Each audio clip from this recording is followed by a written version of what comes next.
في شهر رمضان من عام 114 هجريا كان الوضع على صفيح ساخن في القارة الأوروبية، فقوات المسلمين بقيادة عبد الرحمن الغوثقي كانت تتقدم بسرعة كبيرة من شبه الجزيرة الأيبيرية، وكان هدفها هذه المرة هو التوغل بعمق داخل ممالك الفرنجة لنشر الدعوة الإسلامية. وفي المقابل كانت قوات الفرنجة بقيادة شارل مارتيل تحشد المزيد من الرجال وتتحالف مع جيوش من المناطق المجاورة من أجل صد هذا الهجوم الشرس. فكان من الواضح أن الاشتباك الذي سيحدث سيكون فاصلا في تاريخ المنطقة بشكل كبير.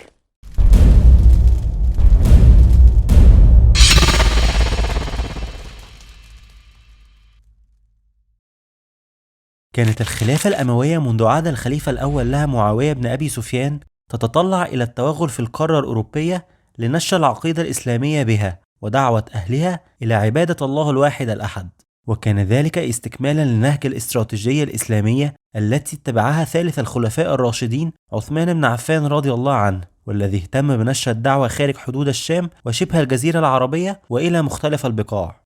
ورغم أن المسلمين كانوا قد نجحوا في إحكام سيطرتهم على الشام والكثير من المناطق الشمالية لها، إلا أن سبيلهم الوحيد للدخول إلى قارة أوروبا من تلك الجهة هي مدينة القسطنطينية، والتي ظلت بأسوارها العاتية منيعة عليهم ولم ينجحوا أبدا في اختراقها. ولذلك فقد بدأ الخلفاء في التفكير في طريقة أخرى لاقتحام القارة الأوروبية، وكان الحل المنطقي هو أن يتوسعوا في بلاد المغرب وإتمام فتحها حتى يتثنى لهم النفاذ إلى شبه الجزيرة الأيبيرية، أو ما يعرف الآن باسم إسبانيا والبرتغال، ومنها يستطيع التوغل إلى أوروبا. وبالفعل ما أن تم فتح مصر على يد القائد عمرو بن العاص في العام 21 هجريا، حتى بدأ عمرو في التطلع نحو الغرب لتأمين حدود مصر من هجمات الروم لاستعادتها. وبالفعل توالت الفتوحات على أيدي قادة المسلمين من ذلك الوقت حتى أتم الله فتح ولاية أفريقية عليهم على يد القائد المسلم عقبة بن نافع في عام 47 هجريا. ورغم انتشار الاضطرابات بين الحين والآخر بين ولاة المسلمين بعد تلك الفترة، إلا أنهم قد استمروا في محاولة فتح بلاد المغرب الأقصى، حتى نجح أخيرا موسى بن نصير والي أفريقيا في فتح المغرب الأقصى في العام 88 هجريا، وقد عين قائده طارق بن زياد واليا على مدينة طنجة في أقصى الغرب. وهكذا استقر أخيرا الحكم الإسلامي في بلاد المغرب مع نهاية ذلك العام، وامتزج العرب مع الأفارقة والبربر وقبلوا جميعا بالإسلام كدين موحد لهم. بعد استقرار الأوضاع في المغرب الأقصى، أراد موسى بن نصير أن يستكمل فتوحات المسلمين واستغلال حماس ونشاط البربر والأفارقة الذين دخلوا في الإسلام حديثا، والذين كانوا يرغبون في إثبات ولائهم للدين الجديد. ولذلك بدأ يفكر في إرسال الجيوش الإسلامية عبر البحر إلى شبه الجزيرة الأيبيرية في القارة العجوز، وساعده على ذلك وصول الأخبار بانتشار الاضطرابات في مملكة القوط الغربيين الذين كانوا يسيطرون عليها في ذلك الوقت. وبالفعل في العام 92 هجريا نجح القائد المسلم طارق بن زياد في عبور البحر إلى أيبيريا في جيش قوامه 7000 مقاتل، واستطاع هذا الجيش بعد أن أمده موسى بن نصير ب5000 مقاتل آخرين في هزيمة ملك القوط الغربيين رودريك في معركة وادي لكة الشهيرة، والتي كانت فاصلة في تاريخ المنطقة. فقد انهارت مملكة القوط الغربيين بعد تلك المعركة، واستطاع المسلمون تحت قيادة طارق بن زياد وموسى بن نصير بعد ذلك في السيطرة على معظم شبه الجزيرة الأيبيرية في غضون عامين فقط. ورغم الاستدعاء المفاجئ لموسى بن نصير من قبل الخليفة الأموي والذي أمره بضرورة توقف الفتوحات في أيبيريا والعودة سريعا إلى دمشق، إلا أن المسلمون قد واصلوا بالفعل تقدمهم على يد عبد العزيز بن موسى بن نصير، واستمرت الفتوحات حتى أصبحت شبه الجزيرة الأيبيرية بالكامل تحت سيطرة المسلمين، ما عدا بعض الجيوب وبعض الأجزاء في شمال غرب الجزيرة والتي لجأت إليها فلول القوط للاحتماء بها. على الجانب الآخر وعلى الشمال من مسرح العمليات الإسلامية في أيبيريا، كانت مملكة الفرنجة منغمسة في الصراعات بين النبلاء وأولاد الملوك على الحكم، وقد مرت تلك المملكة بكثير من التغييرات على مدار الأعوام.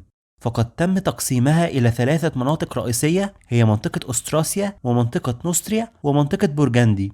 ومنذ نهاية القرن السابع ميلادي كانت إمارة أستراسيا هي صاحبة الكلمة في المملكة نظرا لقوة رئيس بلاطها، ولكن مع ذلك فقد استقلت بعض المناطق الأخرى بالحكم ودخلت في صراعات مع إمارة أستراسيا على السيطرة. ومن أهم الأقاليم المستقلة كان إقليم أقطانيا وإقليم سبتمانيا التابع للقوط الغربيين، والذين كثيرا ما لجأوا إليه بعد حروبهم مع المسلمين، وإقليم بروفنس والذي يقع على الشرق منه. ومع عبور المسلمين للبحر ودخولهم شبه الجزيرة الأيبيرية، كانت السلالة الميروفنجية التي تحكم في أشد مراحل ضعفها، وكانت السلطة الفعلية آنذاك في يد رئيس البلاط الملكي في أستراسيا. وقد بدأت نجاحات المسلمين في لفت نظر أصحاب القرار بالمملكة، ومن المؤكد أن توقف النشاط العسكري للمسلمين بعد عودة موسى بن نصير لدمشق بأمر من الخليفة قد ساعدهم كثيرا على تقوية صفوفهم والاستعداد لأي مواجهة مستقبلية مع المسلمين. ففي العام التالي لخروج موسى بن نصير من أيبيريا، قام بيبر رئيس البلاط الملكي في أستراسيا بتوحيد أجزاء الدولة المبعثرة، ولكن بعد وفاته السريعة انتشرت من جديد الحروب الأهلية والصراعات بين الأقاليم للسيطرة على الحكم، حتى استطاع أخيرا شارل مارتيل ابنه في إخماد تلك الثورات، وأصبح الرجل الأقوى في الممالك كلها بعد أن أخضعها جميعا لسيطرته. وقد جاء وقت وصول شارل مارتيل للحكم في نفس السنة التي تولى فيها السمح بن مالك الخولاني مهمة استكمال الفتوحات في الأندلس، وقد كان ذلك علامة فارقة في تاريخ المسلمين. فقد أدرك السمح أهمية سبتمانيا في جنوب بلاد الجال، وكيف أنها تشكل خطرا كبيرا على ممتلكات المسلمين لانتشار القوط الغربيين بها والذين يرغبون في الانتقام. ولذلك في عام 100 هجريا انطلق من مدينة برشلونة نحو أربونة عاصمة الإقليم، وحاصرها لمدة 28 يوم حتى سقطت في يده أخيرا، واتخذها بعد ذلك مركزا لانطلاق العمليات لضم باقي مدن الإقليم. ولم يمضي وقتا طويلا حتى استطاع أن يسيطر عليه بالكامل وضمه لسلطان المسلمين، فأثار ذلك حفيظة الدوق أودو الكبير والذي كان يحكم إقليم أقطانيا في بلاد الفرنجة. فقد كان ذلك الرجل من السلالة الميروفنجية التي قضى عليها والد شارل مارتيل، ولذلك كان يحقد كثيرا على شارل ويرغب في انتزاع السلطة منه، وكان يرى بأنه إذا ضم إقليم سبتمانيا في الجنوب فسيساعده ذلك كثيرا في تحقيق هدفه. ولكنه ما أن سمع بوصول المسلمين ونجاحهم في ضم الإقليم استشاط غضبا وقرر بأن يستعيدها منهم، وتفاجأ كثيرا عندما وجد المسلمين يتقدمون سريعا ويقتحمون إقليم أقطانيا ويضمون المدينة تلو الأخرى. فحشد القوات سريعا وتقدم نحوهم، وتقابل الطرفان في مدينة تولوز عاصمة الإقليم، حيث كان السمح بن مالك يحاول فتح المدينة باستخدام آلات الحصار قبل وصول أودو لها. وقد كانت المدينة على وشك السقوط فعلا في أيديه لولا وصول قوات الفرنجة. فتقابل الطرفان في معركة عنيفة للغاية في ذلك اليوم، انتهت بانتصار الفرنجة ومقتل قائد المسلمين برمح على أرض القتال. واستطاع المسلمون في ذلك اليوم الانسحاب بشكل منظم على يد قائدهم الشجاع عبد الرحمن الغافقي. ولكن للأسف خسر المسلمون الكثير من الأراضي جراء تلك الهزيمة، وعادوا مسرعين من جديد نحو أراضيهم في الأندلس. توقفت فتوحات المسلمين في بلاد الجال بعد تلك الهزيمة، وتولى عنبسة الكلبي ولاية المسلمين في الأندلس بعد ذلك، وظل 4 أعوام يحاول القضاء على الصراعات الداخلية بها، وما أن استقرت الأوضاع بها حتى قرر مواصلة التقدم في بلاد الجال والانتقام لهزيمة المسلمين ومقتل الخولاني بها. وبالفعل استطاع هذا القائد الشجاع استعادة الكثير من أراضي إقليم سبتمانيا، وتقدم في إقليم بورجندي وصال وجال في مدنه، ولم يلقى أي مقاومة خاصة من الدوق أودو، والذي حاول إجراء معاهدة الصلح مع المسلمين بعدما رأى تصميمهم في تلك المرة. ووصل بالفعل عنبسة بالقوات حتى مدينة سانس جنوب باريس، وتوقف عند ذلك الحد وتراجع نحو الجنوب بعد أن نجح في إرسال رسالة قوية للجميع بقوة جيش المسلمين. ويبدو بأن محاولات عنبسة في ذلك الوقت لم تكن فتحا بقدر ما كانت استكشافا لنقاط الضعف عند الفرنجة، فقد كان يغادر المدينة التي يضمها دون أن يترك بها حماية أو يثبت حكم المسلمين بها. وربما كان بالغ في الاستهانة بقوات الفرنجة بعد تقدمه لتلك المساحة، حيث عندما كان في طريقه لمدينة قرطبة عائدا من إقليم سبتمانيا تعرض لمحاولات اغتيال وأصيب بجراح بالغة توفى على أثرها في عام 107 هجريا. وصل المسلمون تقدمهم في أراضي بلاد الجال في الفترة بين عام 107 هجريا و 112 هجريا، ونجحوا في إرسال رد قوي على مقتل قائدهم. وفي عام 112 هجريا تولى عبد الرحمن الغافقي القائد الذي انسحب بالمسلمين في معركة تولوز بنجاح ولاية الأندلس بأمر من والي أفريقيا، ويبدو أن ذلك قد حظى بتأييد القبائل والطوائف المختلفة في الأندلس. فعبد الرحمن كان الرجل الوحيد الذي بدأ آنذاك قادرا على تجميد الصراعات الحزبية والنزاعات القبلية وحشد جميع أنحاء الدولة الأندلسية معا. فكان هذا الرجل الشجاع يريد بأن يستكمل ما بدأه الولاة من قبله ويتوغل داخل مملكة الفرنجة لأقصى حد ممكن، ولكنه أولا كان عليه بأن يتصدى لمطامع الدوق أودو حاكم أقطانيا في السيطرة على إقليم سبتمانيا من المسلمين، وكان عليه أن يخمد نار الفتنة التي اندلعت على يد الزعيم البربري المسلم منوسة، والذي تحالف مع أودو وتزوج من ابنته. وكان منوسة هذا يبغض العرب ويرغب في إبعادهم عن المنطقة، وزاد هذا الكره في قلبه بعد تشجيع أودو له، فلم يقبل الغافقي أن يكون ذلك التحالف بين منوسة وأودو سببا في إبعاد المسلمين عن حماية ممتلكاتهم في سبتمانيا، ولذلك أمر بإرسال الحملات نحو أقطانيا، وأرسل إلى منوسة يدعوه للطاعة والدخول تحت راية الإسلام من جديد. فلم يقبل منوسة بطلبه بحجة أنه زوج ابنة أودو وقد عفى نفسه من أي عملية عسكرية ضد الفرنجة. فجهز عبد الرحمن الغافقي حملة ضخمة وأمرها بالتوجه نحو منوسة والقضاء عليه وإخماد نار الفتنة. فنجحت تلك الحملة بالفعل في مهاجمة أملاك منوسة وطاردته بين ممرات الجبال حتى تم العثور عليه وقتله في عام 113 هجريا، وبذلك أصبحت أخيرا ممرات جبال البرطات مفتوحة أمام المسلمين للعبور من جديد إلى بلاد الجال. أفزع مقتل منوسة الدوق أودو حاكم أقطانيا، وأدرك أن المسلمين لن يتوقفوا عند هذا الحد وسيتقدمون حتى يضموا جميع مملكته لسلطانهم، ولذلك قرر أودو بأن يتراسل مع شارل مارتيل عدوه اللدود وأخبره بخطورة الوضع على ممالك الفرنجة وأنها ستسقط عاجلا أم آجلا في أيدي المسلمين إن لم يتصرفوا سريعا. وفي حقيقة الأمر كان شارل مارتيل حاكم أستراسيا يعلم جيدا بمدى الخطر الذي يحيط بهم، وكان يدرك بأن سيطرة المسلمين على إقليم سبتمانيا سيكون بمثابة نقطة انطلاق لهم للسيطرة على جميع أنحاء مملكته، ولذلك وافق شارل على تنحية خلافه مع أودو بشكل مؤقت وبدأ في الاستعداد لملاقاة جيش المسلمين. فأرسل إلى جميع الممالك المجاورة وجمع الرجال والأسلحة واتفق معهم على تنفيذ عمل مشترك للحد من تقدم المسلمين. حشد عبد الرحمن الغافقي جيشا ضخما من أجل اقتحام بلاد الفرنجة، وقد اختلفت المصادر حول عدد جيشه، فقالت المصادر الإسلامية أنه تراوح بين 50 إلى 100 ألف مقاتل، بينما بالغت المصادر المسيحية وقالت أنه قد وصل إلى 400 ألف مقاتل. ولكن في اعتقادي الشخصي أن هذا الرقم كبير للغاية وبعيد عن قدرة المسلمين في ذلك الوقت. ولكن على كل حال اتفق الجميع على أنه أكبر جيش تجمع للمسلمين في الأندلس حتى هذه اللحظة.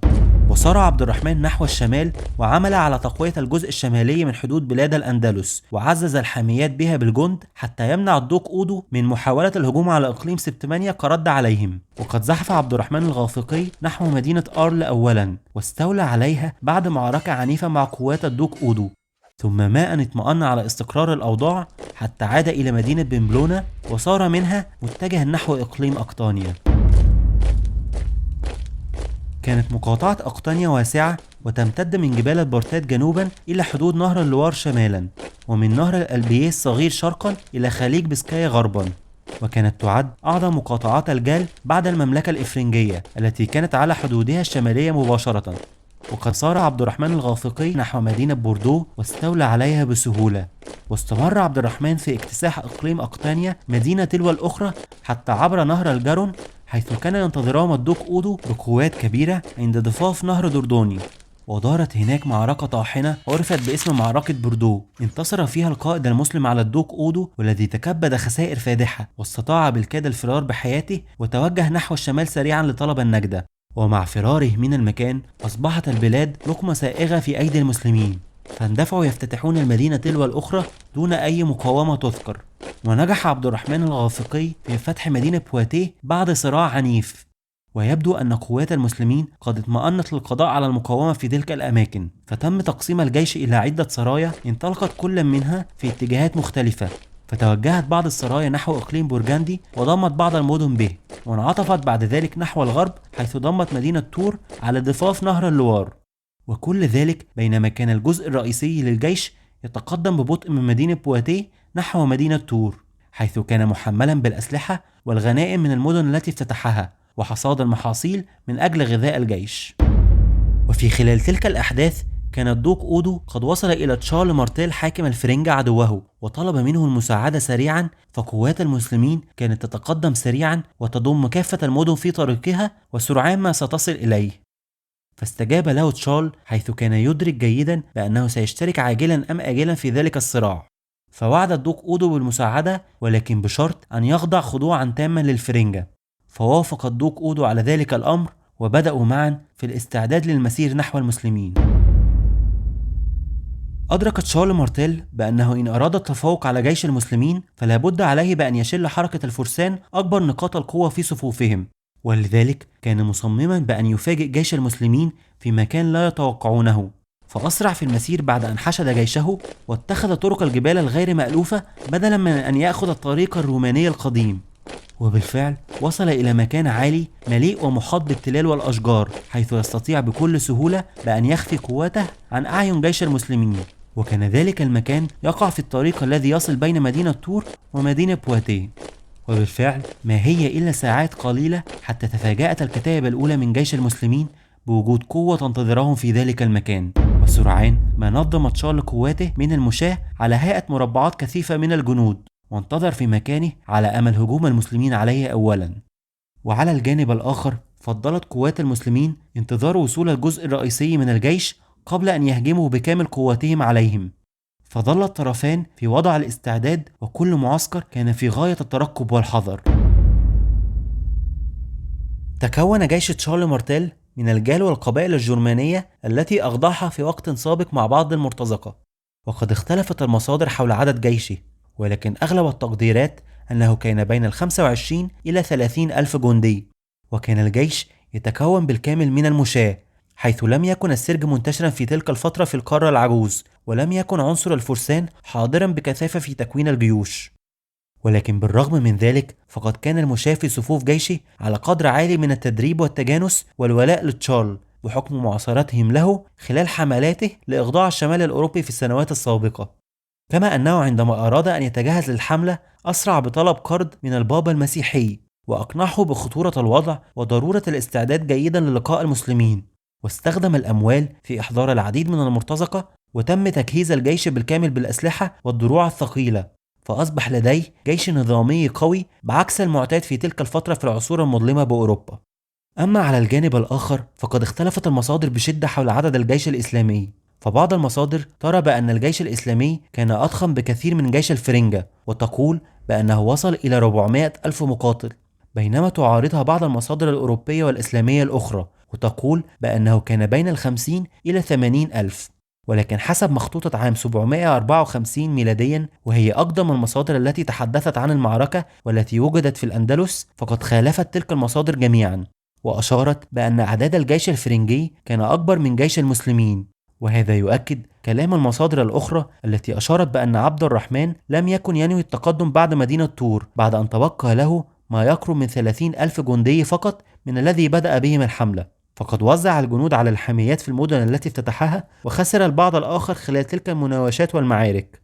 ولذلك في أقرب التقديرات أن جيش المسلمين كان يقترب من جيش الفرنجة في العدد إن لم يكن أقل، ولكنه كان يمتلك أفضلية كبيرة عليهم تتمثل في تواجد عنصر الفرسان ذو الكفاءة العالية. مرت الساعات وبدأت قوات المسلمين ترسل بعض السرايا للهجوم وتفقد دفاعات العدو، ولكن كانت هذه السرايا تجد صعوبة بالغة في الهجوم بسبب الموقع الدفاعي الجيد الذي اختاره تشارل، فقد كانت التلال والأشجار تقع أمام الجيش الفرنجي وتصعب من مهمة الهجوم الجبهية عليه، كما أنه كان يصعب كثيرا عليهم تقدير عدد الجيش الفرنجي بالكامل نظرا لتخفيه جيدا بين الأشجار. ولكن على كل حال حدثت بعض المناوشات بين الطرفين لمدة 7 أيام كاملة دون أن تحدث أي خسائر كبرى. فلما وصل جيش عبد الرحمن الغافقي أخيرا إلى أرض القتال، تلقى الأخبار من السرايا التي هاجمت الفرنجة واستاء بشدة من تحديد عدوه لأرض القتال، فتمركز تشارل وقواته فوق تل عالي مليء بالأشجار سيقلل من فعالية فرسان المسلمين في الانقضاض الجيد على عدوهم.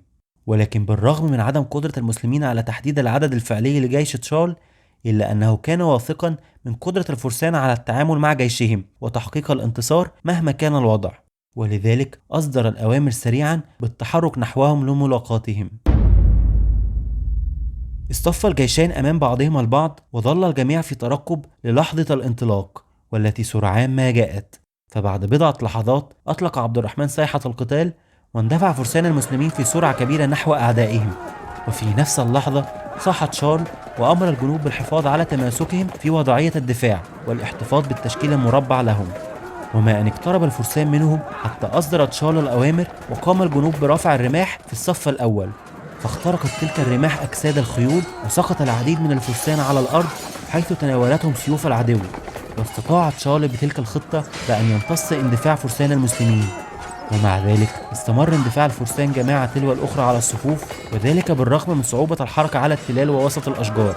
وقاتل فرسان المسلمين بضراوة شديدة، وحاولوا عدة مرات اختراق صفوف العدو، ونجحوا بالفعل في اختراق صفوف المشاة في بعض الأماكن، ولكنهم أجبروا على التراجع من جديد بسبب التلاحم الجيد بين مشاة الفرنجة وحسن دفاعهم. فكان ذلك من المرات القليلة في التاريخ التي استطاع فيها الجنود صد هجمات الفرسان عليهم. على كل حال، استمر القتال بين الطرفين، ولم ييأس عبد الرحمن الغافقي من النصر، حيث كان يدير المعركة من القلب في الصفوف الأمامية. فأمر الرجال بأن يزيدوا من حدة ضرباتهم، واستغلال حالة التعب والإنهاك التي بدأت تظهر على جنود الفرنجة من كثرة تحملهم للهجمات. وبالفعل زاد المسلمون من هجماتهم، وبدأت الصفوف الفرنجية تتداعى نتيجة لذلك، وبدأ بأن النصر أصبح أخيرا في كفة المسلمين. ولكن في هذه اللحظات تعالت فجأة الصيحات من وراء الجيش الإسلامي عند المعسكر الخاص بهم. فتشال عندما رأى بأن الكفة بدأت تميل في صالح المسلمين قرر اللجوء للحيلة، وأمر كتيبة من الجنود بقيادة الدوق أودو بأن تلتف من بين الأشجار وتهجم سريعا على نساء وعائلات المسلمين بالمعسكر، وتسلب الغنائم التي جمعوها خلال تقدمهم.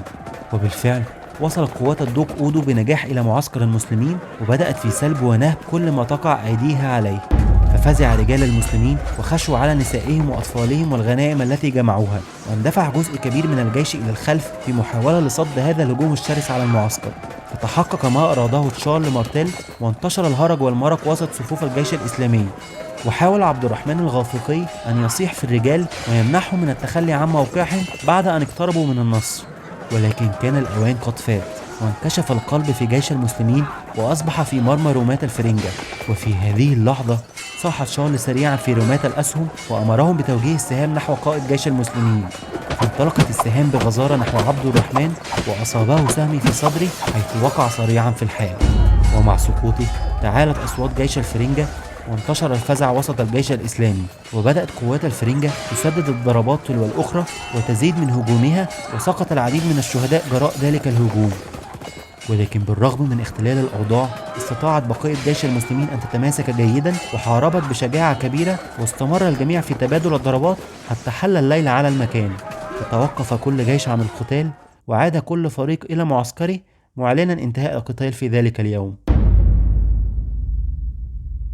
في صباح اليوم التالي استعد جيش الفرنجة للقتال، واصطف مثل اليوم السابق منتظرا جيش المسلمين. ولكن مرت الدقائق ولم يظهر أحد من الجيش، على الرغم من رؤيتهم لخيام المسلمين والنيران المشتعلة في المعسكر. فتخوف تشارل بأن يكون ذلك كمينا حتى يخرجوا من مكانهم ويفقدوا الأفضلية التي لديهم، فأمر الجميع بالثبات في مكانهم، وأرسل في حذر جماعات صغيرة لاستطلاع الوضع. فاقتربت تلك الجماعات بحذر من معسكر المسلمين، وتفاجأت عندما وجدتها خالية تماما من الرجال. ففي الليلة السابقة اختلفت قوات المسلمين فيما بينها على شخص القائد البديل لعبد الرحمن الغافقي، وعادت من جديد الصراعات القبلية بينهم في اختيار هوية القائد. فقرر الجميع أنه من الأفضل أن ينسحبوا ويعودوا لإقليم سبتمانيا لإعادة ترتيب الجيش، على أن يتركوا الخيام وما بها من أجل خداع العدو. فعادت الكتائب سريعا إلى تشارل وأخبرته بما رأت، وقرر تشارل بأن لا يطارد المسلمين، حيث كان يدرك جيدا أنه حقق أقصى ما يمكن تحقيقه، وأنه لن يقوى على مطاردة فرسان المسلمين في أرض مكشوفة، واكتفى بتحقيق الانتصار ومنع المسلمين من التوغل بعمق داخل مملكته. وبذلك انتهت معركة بلاط الشهداء أخيرا بانتصار قوات الفرنجة وهزيمة المسلمين ومقتل قائدهم. كان لمعركة بلاط الشهداء أثر رنان على الممالك الغربية الأوروبية، فقد اعتبرها المؤرخون المسيحيون اللطمة الكبرى التي وضعت حدا لتوغل المسلمين في القارة، والتي حافظت على الديانة المسيحية كدين رسمي لها. وقد أنعم البابا على تشارل بلقب مارتيل أي المطرقة، نظرا لدوره الهام في تحقيق هذا الانتصار، وأصبح يعرف منذ هذا اليوم باسم تشارل مارتيل، أي تشارل صاحب المطرقة. وحسب المصادر فقد انقسمت آراء المؤرخين إلى وجهتين النظر حول المعركة. الرأي الأول الذي يضخم من أهمية المعركة والذي تبناه إدوارد جيبون وهربرت ويلز وغيرهم من المؤرخين الذين كانوا يروا بأن تشارل مارتيل قد أنقذ المسيحية ووضع حدا لانتشار الإسلام في قارة أوروبا، حيث قال جيبون بأنه إن انتصر المسلمون في تلك المعركة لكان القرآن يدرس الآن في أكسفورد. وبالغ البعض مثل هانس ديلبروك والذي قال بأنها كانت أهم معركة في تاريخ العالم. أما الرأي الثاني والذي يقلل من أهمية المعركة فقد تبناه المؤرخون المعاصرون واتفقوا فيه مع المصادر الإسلامية القديمة. فالمصادر الإسلامية جميعها أشارت للمعركة باقتضاب شديد، فقد أشار ابن عذاري لها إشارة سريعة عندما ذكر بأن وفاة الغافقي كانت في سنة 114 هجريا في أرض العدو بموضع يعرف باسم بلاط الشهداء. وأشار ابن عبد الحكم بنفس الكلام في كتابه، ووافقه ابن الأثير، ولم يتحدثوا أبدا عن تأثير أو أحداث تلك المعركة، كما أنه لم يتم الإشارة إليها في تواريخ الواقدي والبلاذري والطبري، وهم من أقدم رواة الفتوح الإسلامية.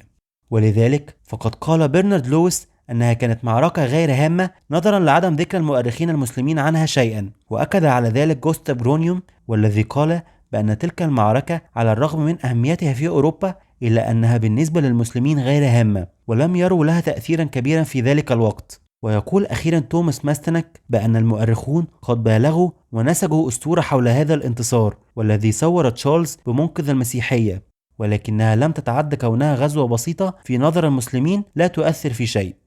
ومما يؤكد ذلك أن فتوحات المسلمين لم تتوقف بعد انتهاء معركة بلاط الشهداء، فبعد مقتل عبد الرحمن الغافقي تولى عبد الملك الفهري قيادة المسلمين في الأندلس، وأرسل العديد من الغارات لاسترداد البلاد، فانتشروا وسيطروا على عدة مدن من جديد مثل آر وسانت ريمي، ووصلوا إلى إقليم بورجاندي وسيطروا على معظمه. وتوالت بعد ذلك الصراعات مع جيش الفرنجة وشارل مارتيل بشكل خاص، حيث اشتبكوا جميعا في عدة معارك فاصلة في تاريخ المنطقة، ولكن لذلك حديث آخر في حلقات قادمة إن شاء الله.